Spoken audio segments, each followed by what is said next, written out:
All right. Hi, everyone. We're going to go ahead and get started. Of course, this webinar today will be recorded and will be shared across multiple channels. And then I know some people will be slowly coming in. We have a few people in the waiting room. So once again, hi, everyone. My name is Clarissa. I am the grants coordinator at the Society for Public Health Education, or SOPHE. And I'd like to officially welcome you all to this webinar, Taking Your Evidence-Based Programs Remote Needs Assessment for Success, in partnership with the CDC and the National Recreation and Parks Association, also known as the NRPA. The Society for Public Health Education is an inclusive organization of health professionals, and we welcome your whole self. SOPHE's mission is supporting leaders in health education and promotion to advance health equity in communities across the globe. Members include health education professionals and students throughout the United States and internationally. SOPHE promotes healthy behaviors, healthy communities, and healthy environments through its membership, its network of local chapters, and its numerous partnerships with other organizations. On behalf of SOPHE, we are pleased with the interest in today's webinar and are very thankful that you have taken the time out of your day to participate. We would also like to acknowledge support from our partner organizations and agencies at NRPA and the CDC. Before I introduce our speaker today, I would like to cover some quick housekeeping items. Oops. First, please know that all attendees are muted for the duration of today's webinar, and after hearing from our presenters, we will move on to a Q&A session with the time remaining. If you have any questions during this presentation, they may be submitted at any time using the chat function down below. Also, please feel free to rename yourself and include your organization if you have not done so already. We also encourage you to use the reactions feature at any time down below. Oops. Okay, now it is my pleasure to welcome Tiff Cunin. Tiff Cunin is a senior program manager at the National Recreation and Park Association. Give me one second. They manage the Healthy Aging in Parks body of work. The Healthy Aging in Parks portfolio is focused on identifying community-based solutions that ensure the equitable access to programs, services, resources, and more to support aging in place through parks and recreation in more than 10,000 communities across the country. Now I would like to pass it over to Tiff. Thanks, everyone. Great. Thank you so much, Clarissa and SOPHE, for the opportunity to share this space with you all today. And with that said, thank you all for signing up and dropping into this presentation today. So excited to have you here. And if you're watching this recorded, I'm so excited that you've downloaded it and you've decided to take a little participation in this webinar today, even on your own time. So before we jump in, I want to shake things out and warm it up a little bit. Spring is right around the corner, even if that's hard to imagine with some of these rogue winter storms. I saw some really massive snowstorms out in the California way, so I know that it's not quite spring feeling everywhere. But I would love for you to use the chat function right now to share what your favorite spring activity is. And I'll start by sharing mine. My favorite spring activity is trail running or hiking. So let's shake it out, get nice and loose, warm up by sharing what your favorite spring activity is in the chat box. Oh yeah, putting feet in the grass, biking. Great, walking in the local park. I see that nod to parks right there. I like it. I like it all, actually. Great. And while those keep rolling in, I'm going to go ahead and move into an introduction of what to expect today, who we are at NRPA, and then we're going to get into today's presentation. So next slide, please. So the National Recreation and Park Association, or NRPA, is the leading not-for-profit organization dedicated to supporting community resiliency through parks and recreation. Our work is built on 3 pillars: health and wellness, conservation, and central to everything we do is equity. Parks and recreation serve as community wellness hubs, Community wellness hubs are trusted gathering places that connect every member of the community to essential programs, services, and spaces that advance health equity, improve health outcomes, and enhance quality of life.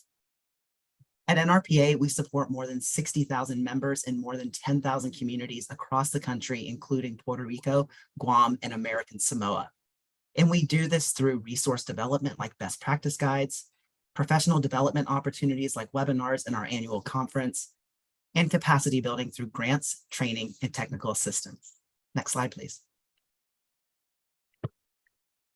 During today's session, we hope that you'll be able to describe the benefits of offering remote delivery evidence-based programs. And the other objective is that you'll be able to identify the key components of a needs assessment for implementing remote delivery evidence-based programs. Next slide, please. All right, now I'm going to provide a brief overview of NRPA's work in this space to date. With support by the CDC, NRPA has grown a robust body of work focused on Park and Recreation's role in supporting healthy aging in local communities across the country. Since 2016, NRPA has supported more than 1,000 park and recreation professionals in more than 400 communities to become certified as arthritis appropriate evidence-based intervention, or ABBIE, instructors for active living every day, enhanced fitness, fit and strong, and walk with ease, engaging approximately 30,000 participants in ABBIEs in 50 states and the American Samoa.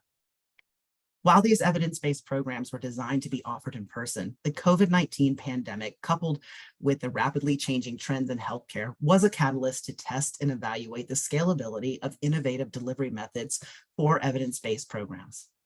And as such, NRPA implemented a remote delivery pilot project in 9 communities, which included capacity building assistance, training and technical assistance, peer networking, and workshopping opportunities. Finding from this project informed the development of our remote physical activity programs guide to planning and implementation, which you can access via the link that will be dropped in the chat shortly. Next, I want to talk about some of the benefits of remote delivery evidence-based programs. As part of the pilot project, 9 agencies enrolled 245 participants in 17 remote delivery sessions of active living every day, enhanced fitness, fit and strong, and walk with ease. Key findings from this project included participant-specific benefits such as ease of access and convenience for participants to take the class from home or work without having to worry about transportation or being homebound, reaching participants who did not live close to an ABBIE provider, providing privacy or exercising in one's own home and not in front of others, the ability to participate at one's own pace, and protection while being able to exercise and interact with others during the peak of the COVID-19 pandemic.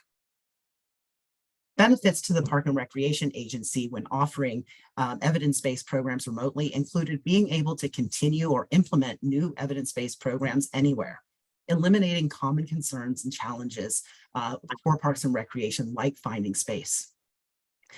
It's improved the ability to offer evidence-based programs at any time to meet the needs and desires of community members.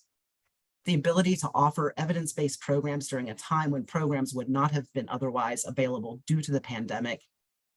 And the recognition of Parks and Recreation as a key cog in the public health system to support physical and social needs of their community members, particularly adults 65 years of age and older. Next slide, please. So we're going to talk about needs assessment for implementing remote evidence-based programs. So community needs assessments are surveys, and their results can give you a sense of how your community currently engages with your organization, can provide data on resident satisfaction with your offerings, and identify community needs and priorities. This combination of a satisfaction survey plus laying out priorities makes needs assessments uniquely powerful feedback mechanisms.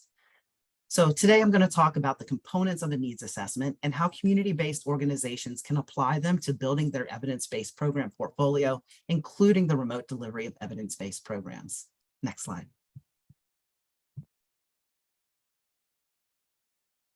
So as we're talking about needs assessments, we've identified 4 key components to this process. The first is to clarify your assessment goals. What are you hoping to learn or find out from your community? Next, creating your assessment. How is your community currently engaging with your programs or your organization? Next, administering your assessment. How will you get feedback from your community or your target population? And then taking action on assessment data. How will you use your assessment findings to impact long-term outcomes? Let's go through each of these components briefly on the next slides. So we'll start with the first one that I highlighted, and that's clarifying your assessment goals. When clarifying your assessment goals, there needs to be a distinction between satisfaction and needs. Your community may be satisfied with what your organization currently offers, but may also have needs that are not being met. For example, residents may appreciate your current programming for seniors while also wanting more diversity in how, when, and where they can participate in these programs. Next slide. So when it comes to clarifying your assessment goals, you'll need to ask these questions. Do you want feedback about a wide range of facilities and programs, or just some of your offerings? The graphic on this screen illustrates the differences between wide-ranging and specific needs assessments. If you want to get feedback on a wide range of how and where you're currently offering your evidence-based programs, you're probably going to need to ask a lot of questions to ensure you get the most information about how your organization is currently supporting the community. Wide-reaching feedback like this will help inform organizational or even city and county-wide planning. But if you want to get feedback on a particular evidence-based program, and let's use Walk with Ease as an example, then you'll want to use smaller group of questions specific to that program, like how, when, and where you offer that program. But most importantly, what are the needs of your community related to offering Walk with Ease in person or remotely? Regardless of whether you're seeking wide-ranging or more specific feedback, needs assessments should cover activation, satisfaction, and needs. Doing so ensures that you receive the most useful feedback possible from one single assessment. This distinguishes community needs assessments from shorter surveys that focus solely on customer satisfaction. Let's talk now a little bit about creating your needs assessment.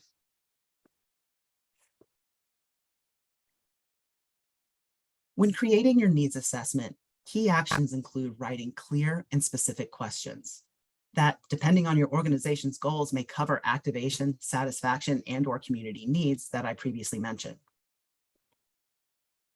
When you create your assessment, focus on the kinds of questions you will want to ask based on the goals you outlined in step 1 when you were clarifying what you plan to do with the assessment. So first, with activation, how are community members currently engaging with your evidence-based programs and facilities?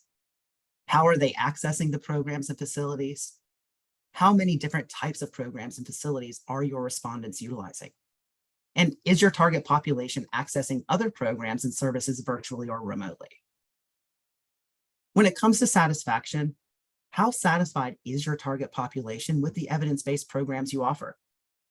Is your target population seeking more flexibility in your evidence-based programs? And how does your target population rate the overall quality of your evidence-based programs? When it comes to needs, to what degree does your target population need a more curated evidence-based program experience or opportunity? And how effective have you been in meeting those current needs? What's important to your target population? Is it important that evidence-based programs can be accessed anywhere at any time? So what type of marketing and communications does your target population need to feel informed about evidence-based program offerings? So these are some questions to start asking as you create the assessment to really determine what you want to get from your assessment and how you're going to get that information. Now, I want to go through and review some example assessment questions next, with the full caveat that today I'm not going to discuss how to write effectively worded questions here, since that could be its own hour or longer workshop, and I have a wonderful evaluation team that helps us with that at NRPA. But I do hope that some of the examples I provide today are helpful in your planning, and I'm happy to provide a customer feedback survey tool that we typically share with our park and recreation professionals when they are creating assessment questions. So after this, I'll drop my contact information into the chat box, and you can reach out and I can share those resources with you, no problem. All right. So we're going to start with the activation piece when it comes to the assessment. So this point of inquiry that's on your screen, this focuses on facility activation at 4 example organizations. So think about the question, how often do you engage with the following centers? This question will help you better understand how your community engages with your organization and its maybe adjacent centers, and how its offerings and how it will provide insight into how they tend to hear, they being the target population, hear about the latest offerings. In addition to eliciting data on facility and program use, you have a good opportunity here to gauge satisfaction levels on a variety of topics related to your agency and its programs. Generally, community needs assessments focus more on current activation and future priorities, but a few satisfaction-related questions can provide you with helpful feedback. So let's take a look at the satisfaction questions now. So when it comes to asking satisfaction questions, these are questions that get to the specific aspects of your facilities and programs. A general question such as, please rate the quality of programming you've participated in our centers will give you somewhat useful data, but the feedback you receive here probably won't tell you what was good about that programming. Was it good because it was in person and folks could socialize with each other in real time? Was it good because people were able to remain home and feel safe and protected and build their confidence participating in these programs? So we want to make sure that we use a little bit more specificity when asking about satisfaction so we can get the whole story. So you'll want to ask a question that doesn't just pose that high-level generalized question about the facility I just described. Rather, you're going to want to ask about specific needs of your target population's experiences so that you can see on the back end where you might want to improve the management and accommodations in that location or for that program. When asking about satisfaction, be sure to specifically ask about satisfaction with program timing, instruction quality, and relevance to your target population's lives, and other details related to your course catalog or your portfolio of offerings. So we don't just want to ask one single question about one evidence-based program. We want to be all-encompassing with those questions. So let's talk about assessing needs and priorities next. So when it comes to these questions about needs and priorities, assessments should include questions that will help you determine how well your current facilities and evidence-based programs are serving the health and wellness needs of your target population. Of all the things your organization offers and could be engaged in, what are your community's highest priorities? Asking respondents to prioritize offerings will help focus your organization's efforts over the long term. So the list on your screen combines two distinct concepts in the same question without confusing the respondent. You're going to see there's a question on the left side and there's a question on the right side. From the left side, you're going to be able to gain valuable data about whether respondents need evidence-based programs to be delivered in specific environments. Do they need programs to be offered fully in person? Do they need them to be offered mobile? How about hybrid? How about fully remote? This is really going to give you a good idea about whether it's time for you to start implementing evidence-based programs remotely in your organization. And you can replicate, you can replicate this question to focus on your organization's evidence-based programs as well. So you can make it very specific to the programs you're currently offering or the ones you want to offer. So instead of saying, do you have a need for this type of program, you could ask a question for, do you have the need for Walk with Ease to be offered hybrid? Do you have the need for Walk with Ease to be offered in a remote environment? And on the right side of this list, you'll find out how well their needs are currently being met. So, if you are currently offering any online or remote or virtual offerings, how well are you meeting the needs of your target population? You can do something like this with a simple Likert scale type of rating. And quite honestly, your list can be as long as you need it to be. I'm obviously sharing examples here, and these are very truncated for the sake of time and so that your eyes don't cross when you're trying to look at all the tables on the screen, but you can make the list as long as you need it to be to glean the information you need to support your community.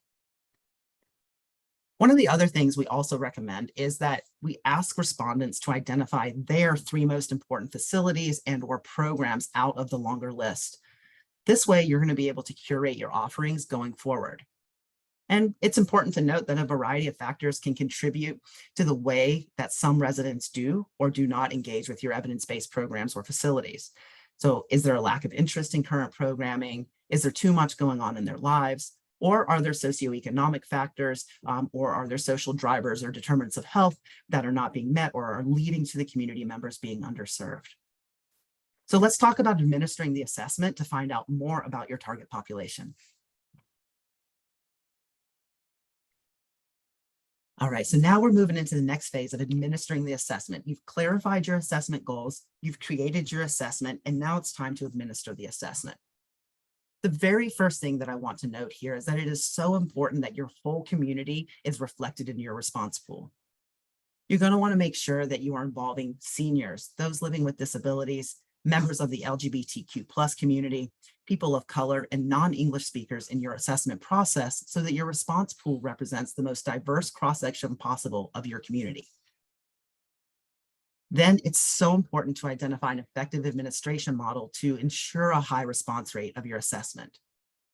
So some common ways to administer the assessment. I've listed those on the slide in front of you. So email, postcards, website. So we'll call that written communication. If you're using written communication like this, you're going to want to make sure that your communication are appropriate for the target population. And so that can be accomplished by monitoring demographic responses of your respondents. If you're using other methods of administration, like perhaps you want to administer the needs assessment survey as part of a community event, like a block party or a celebration, you're going to want to stay connected with other community-based organizations that have direct access to community members who you might not be reaching regularly to determine how to best integrate that into those opportunities, those community events that I just mentioned. So another strategy that is very important in this process that we're going to talk about next is to understand your target population, we're going to have to weight the responses. And I want to talk about that next.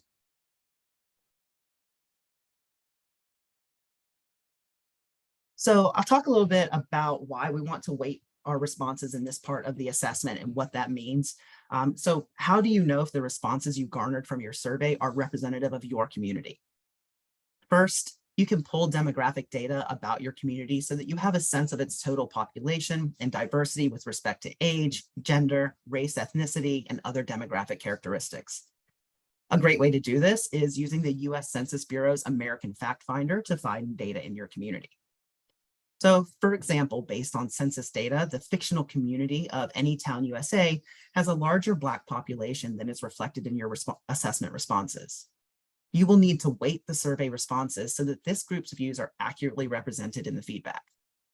Now, I do want to share, if you're not familiar with weighting responses, this can become a very complex task. And at a high level, weighting involves one or more statistical methods used to increase or decrease the weight or emphasis. So think of weight as emphasis that a particular group of respondents has on the entire pool of responses.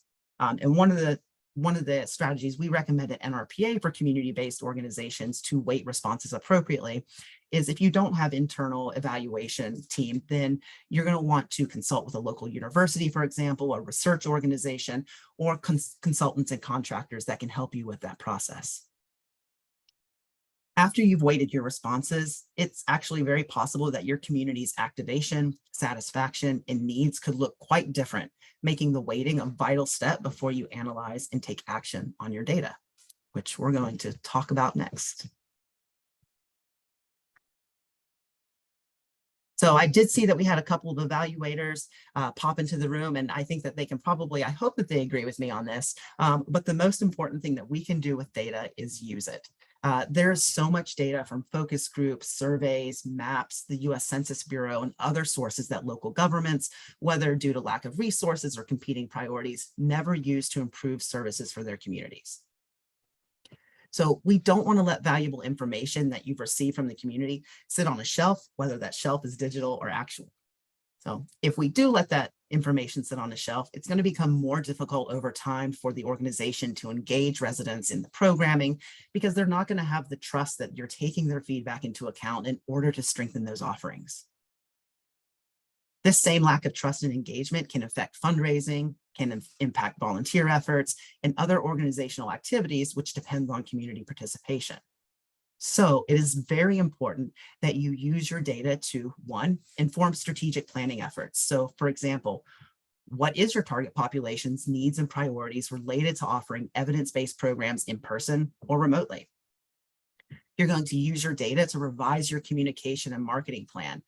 How does your target population hear about the evidence-based programs that you're currently offering? improve customer service and offerings, because when it comes to customer service and offerings, I'm sure that we can all identify areas of strength in which we can expand upon. And last, but definitely not least, probably one of the most important pieces when it comes to actually taking action on assessment data is sharing that assessment data with your community via their preferred channels. This will help build credibility and trust that we referenced just a little while ago. Next slide.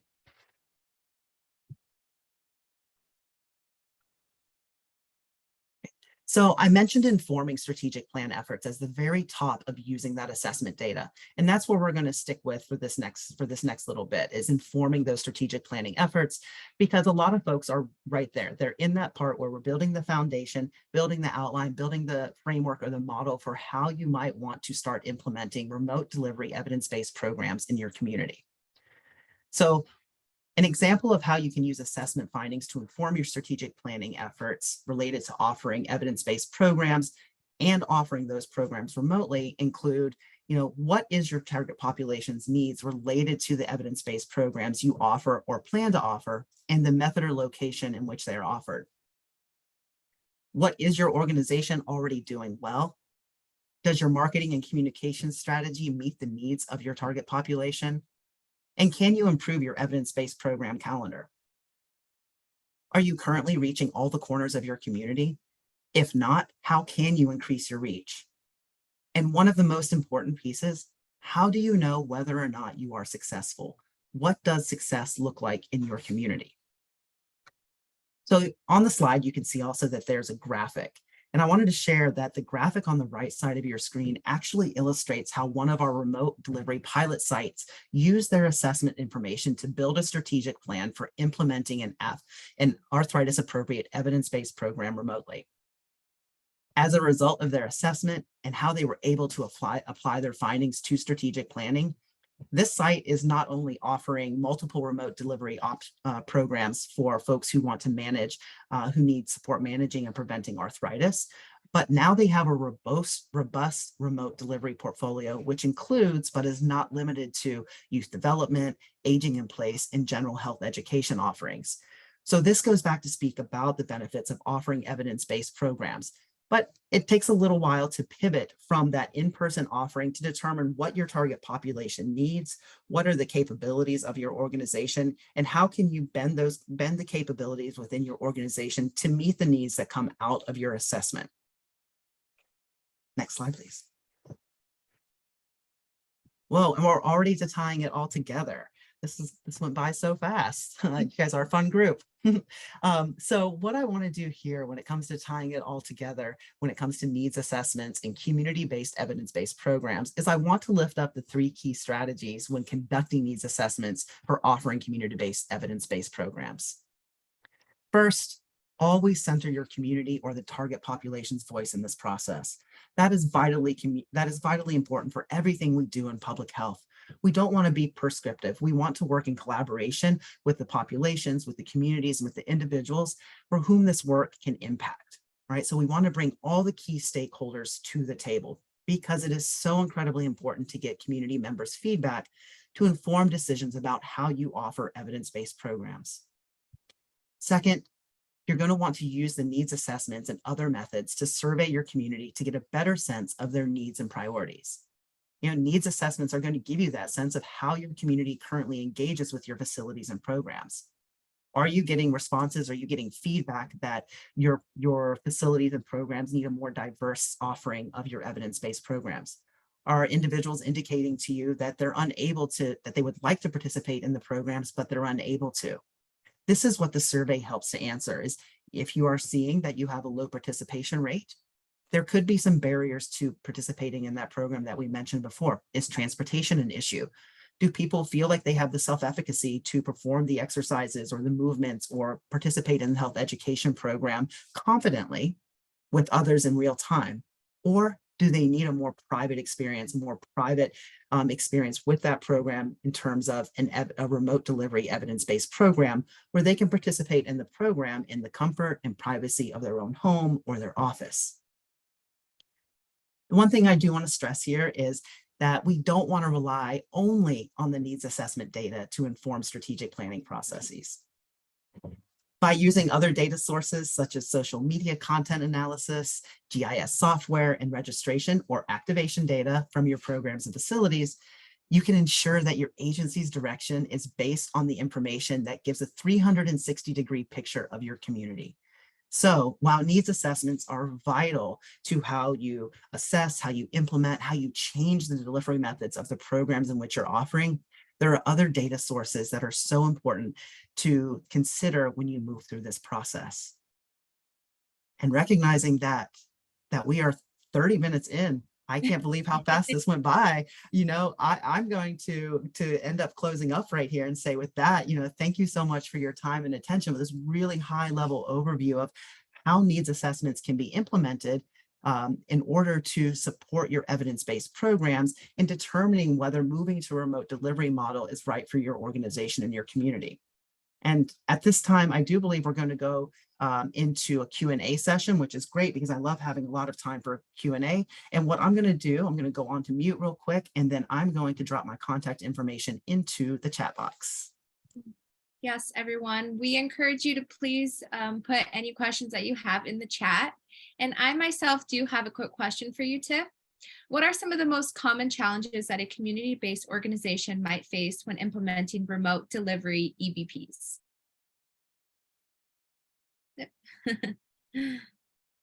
That's a really great question, Chris. And I think one of the biggest challenges that folks may run into is the digital divide.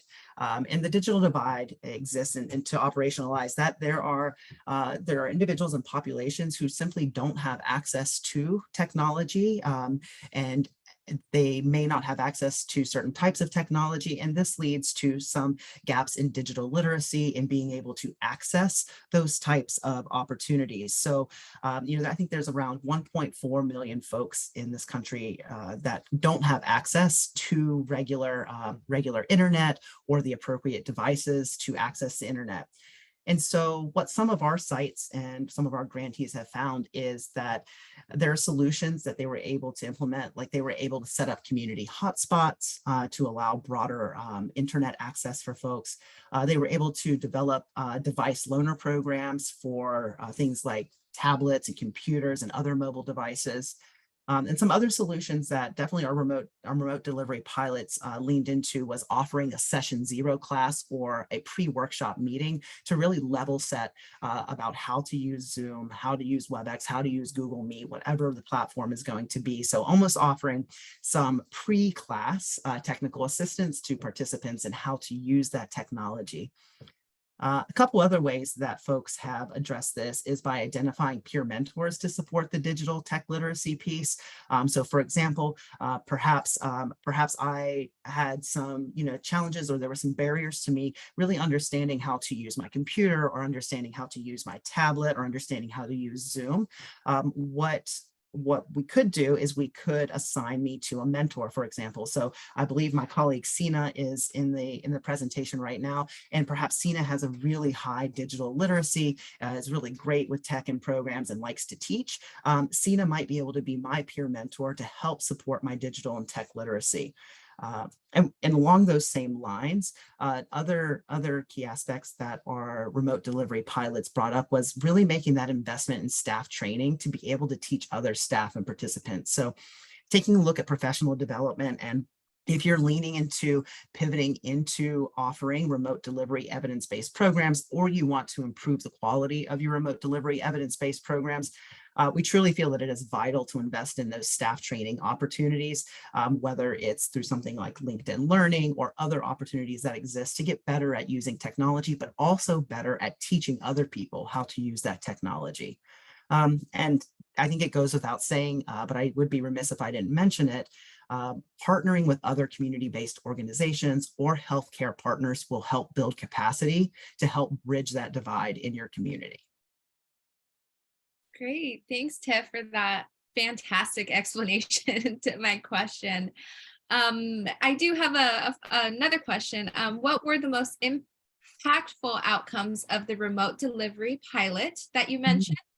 And was there anything that the NRPA found that was not expected? Sure, sure. I think the most impactful outcomes of the pilot were that we were able to engage, those 245 participants during a time when we didn't know how programming was going to look in our park and recreation agencies. So just to be able to reach 245 participants between 9 agencies in a very short amount of time, this pilot was a year in length. That was a really big win for us. And because of that, we actually had some really great participant feedback about the remote delivery pilots. Folks said, people don't have to leave their home to attend class. They don't have to drive anywhere. They don't have to sit in traffic to get anywhere. And with COVID, it was just easy to open up the iPad and sign on, and there's your class. So that was really great to hear from some of our folks as well.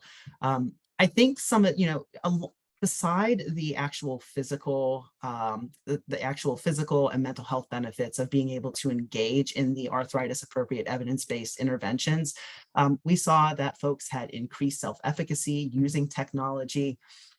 We found that folks also felt like they had increased social connectedness or increased options for social connectedness and less social isolation. So, for example, in a small rural community, an individual who was participating in a remote delivery AAEBI was not familiar with how to use their smartphone or their tablet to use something like Zoom or to take a class.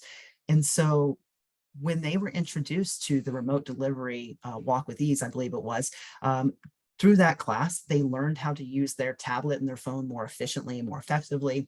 They were introduced to platforms they had never used before. And because the Park and Recreation Agency was able to provide them with that really curated teaching experience, that Class Zero, that pre-workshop opportunity, the individual gained self-efficacy and literacy using Zoom and WebEx. They actually told the Park and Recreation Agency, and this was reported, this was cited in one of our reports as well, that due to those learnings, they were able to connect with people they hadn't seen in years, regardless of the pandemic. And so, this is a great way to bridge the digital divide, pending resources and capacity of each organization. But I think that this is a really great way, this being offering remote EBPs is a really great way to introduce, certain corners of our population and our communities to technology that they may not readily have access to, and improve their overall quality of life, their psychosocial aspects of life, because they're able to stay connected with others. And so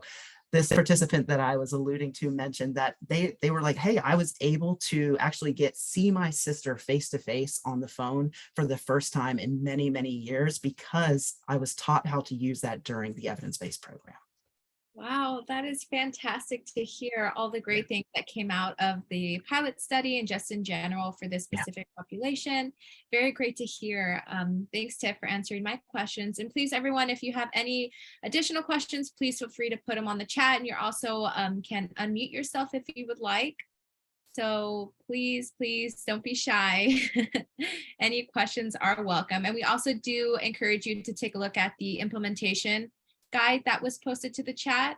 It is available also on the NRPA website directly, or you can click the direct link in the chat. So, thanks, Clarissa. Of course. So while, I'll give folks a chance to determine if they have any questions or not, you're always more than welcome to email me. What I do want to share in the chat very quickly is the customer feedback survey tool that I spoke about briefly in the presentation. And this is a tool, I just dropped the link in. This is a tool that we share with our park and recreation agencies and other partners for how to actually develop the surveys that we were talking about earlier. I understand that this presentation was very high level, but I do know that Sophie is committed to having an evaluation aspect as part of this series as well. But this customer feedback survey tool has proved to be very beneficial to our park and recreation agencies, which a lot of community-based organizations look like across our community: small, slim, nonprofits, locally based, housed in the community. So take a look at that when you get a chance. Let us know your reactions to it. Let us know your thoughts if you have questions about it, and we'll be happy to connect you to the right folks to help you better understand that and use it. Yes, thanks, Tiff. And on this slide, I'll go ahead and leave this here. And of course, you all have Tiff's direct email address, but if you would like to connect with the NRPA as well, here is their social media information. Oh, I see a question in the chat. Thanks so much, Michelle, for that question. The question in the chat is, can you clarify what the difference is between offering interventions remotely versus mobile offerings versus hybrid? You know what? And I know you probably know this about me, Michelle. I actually had a sticky note on my desk to make sure I operationalized those, and I'm glad that you called it out. Let's start with offering interventions remotely or virtually. So 100% remote or virtual offering. So let's say, for example, I, sitting in my living room right now, am a park and recreation agency, or we could say NRPA headquarters. Let's pretend I'm at NRPA headquarters right here in Ashburn, Virginia. I could potentially be offering an arthritis appropriate evidence-based intervention or evidence-based program in that building right there. And I can have a camera set up so that I'm leading that program through a camera that is connected to Zoom. And you on the other side, Michelle, since you asked the question, I'm going to use you as my example. Michelle, you on the other side of that, you could be anywhere in the country, log in and take that class with me remotely. So similar to how we are doing this presentation right now, this is remote. So imagine this as an evidence-based program.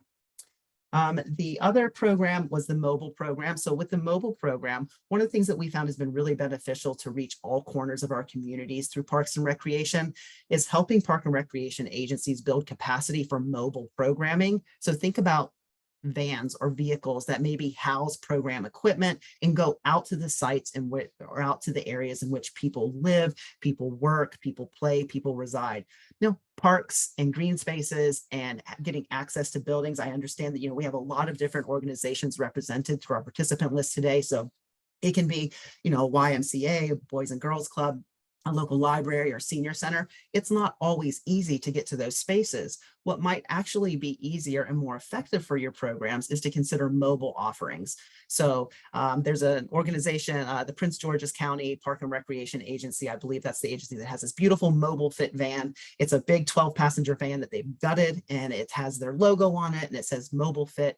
And they throw all of their equipment in there for like Fit and Strong, Enhanced Fitness, Walk with Ease, all of their programs. And they meet at a high school track that is embedded within a neighborhood in Prince George's County and in the DMV area. So that would be mobile programming. So going to the participant.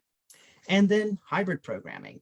Hybrid programming can look a lot like the one that I just described at the beginning, where I'm offering it. I could be in this building right here, offering it. There could be folks that are in that room with me taking that class, and then also folks on the screen taking that class with us as well. The other way that hybrid programming can look is that perhaps there are 3 sessions a week of your evidence-based programming. Perhaps the first 2 sessions are in person, and the 3rd session that week is held virtually on Zoom or WebEx or Google Meet, so that folks don't have to travel to the intervention themselves, but they maintain that social connection through the Zoom platform, through the online platform, Zoom, Google, WebEx, or what have you there. So I hope that provide a great description there for you. I hope that that helped to operationalize it. And if anybody is interested, we are more than happy to kind of poke our grantees that we have right now in our previous cohorts to see what new innovations they've come up with for offering these programs as well. Yeah, thanks, Tiff. And we did have another question in the chat from Cheryl. Did the pilot sites have any lessons learned that they applied in offering subsequent remote programs?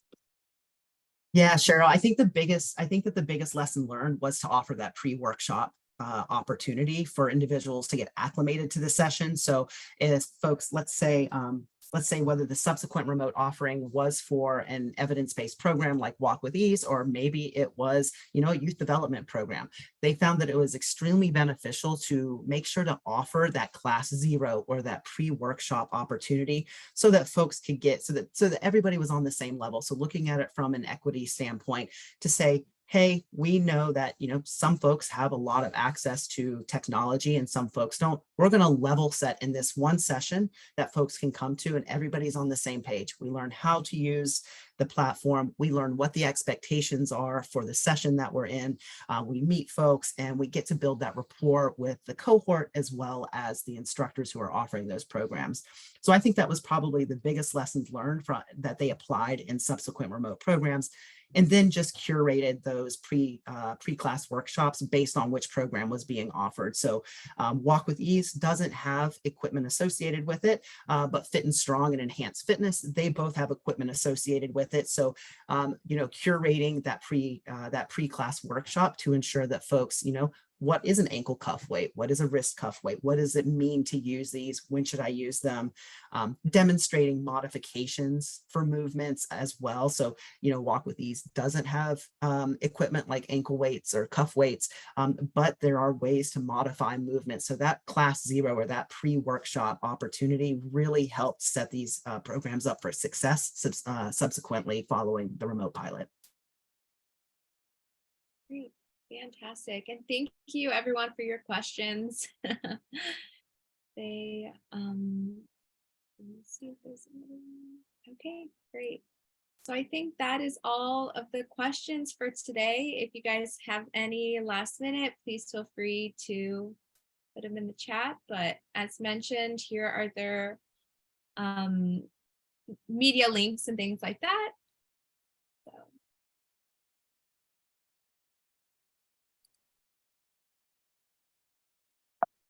Alrighty. All right. So we here at SOFI would like to thank Tiff for the wonderful presentation today. We learned so much about needs assessment and program implementation and all of the great outcomes from the pilot study conducted by the NRPA. So thank you very much again. And we wanted to just put a plug in here for our SOFI annual conference. It is under 2 weeks away, in person at the Sheraton Hotel in Atlanta, Georgia. And thank you for helping us spread the word. And we encourage you to visit sofi.org for any additional information. And I look forward to potentially seeing some of you there.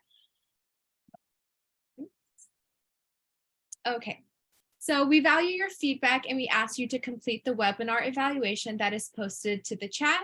And it will also be emailed to you following today's webinar.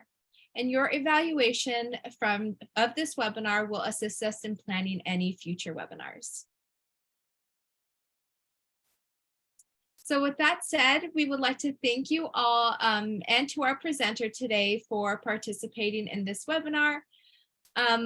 Just to let you all know, this webinar is recorded and will be posted to our eLearn page and our free Arthritis and Healthy Aging SOFI YouTube page within the next 48 hours. And we can go ahead and send this meeting recording to you all if you would like. And it will also, of course, like I mentioned, be posted on our SOFI YouTube page. All right, so that brings our presentation to an end. And once again, thank you all for tuning in. And I wish you all a fantastic weekend.